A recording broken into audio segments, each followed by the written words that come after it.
Hello everyone, আমি শিনি। সবাইকে স্বাগত জানাই নতুন একটা ভিডিওতে। আজকে সকাল সকাল রেডি হয়েছি, হালকা পাতলা রেডি হয়ে চলে এসেছি। দেখো, শ্রীগুরু ঠাকুরের আশ্রমে, শ্রীগুরু দুর্গুরুপ্রসন্ন মহারাজের আশ্রমে চলে এসেছি আজকে দুপুরে। এখন দুপুর ঠিক না, 12টা বাজে, সকালই বলা যায়।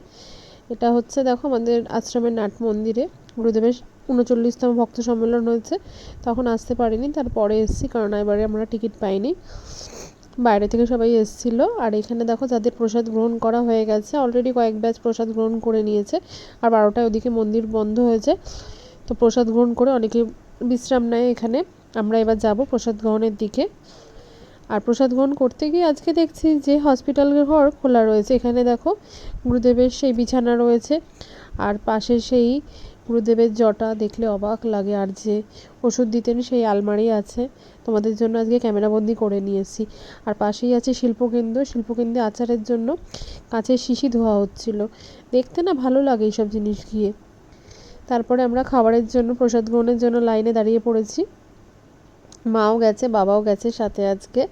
মা তো জেনারেলি লাল পাড় শাড়ি পরেই যায়, আর আশ্রমে সবাই লাল পাড় শাড়ি পরে যায়।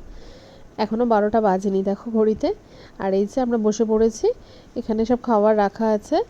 আজকে সেরম বেশি ভিড় ছিল না, অল্পই লোক ছিল। এটা হচ্ছে নাকতলায় কেন্দ্রীয় আশ্রম শ্রীগুরু ঠাকুরের, অনেকেই জানেন হয়তো।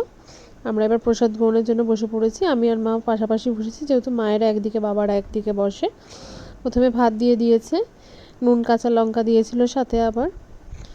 আর আমার পাশে দিদা বলছে তাড়াতাড়ি খাও, না হলে বকবে কিন্তু। তো ওপাশে এখনও দেয়নি, পাতা দিয়ে খাবার দেওয়া স্টার্ট করছে। তো ভাতের সাথে প্রথমেই দিয়ে দিয়েছে ডাল। তো পাশের দিদা আমাকে যে বলছিল, সে দেখো ডাল দিয়ে খাওয়া শুরু করে দিয়েছে। এদিকে মাও কী সব বাছাবাছি করছে। তো বলতে বলতেই তরকারি এসে গেছে, ঘ্যাট তরকারি ছিল একটা, সব সবজি দিয়ে, যেটা আগের দিনই আমি বাড়িতে দেখাচ্ছিলাম। তারপরে হয়ে গেছে আমাদের প্রসাদ গ্রহণ। দেখা হবে পরের কোনো ভিডিওতে। ভালো থাকবে।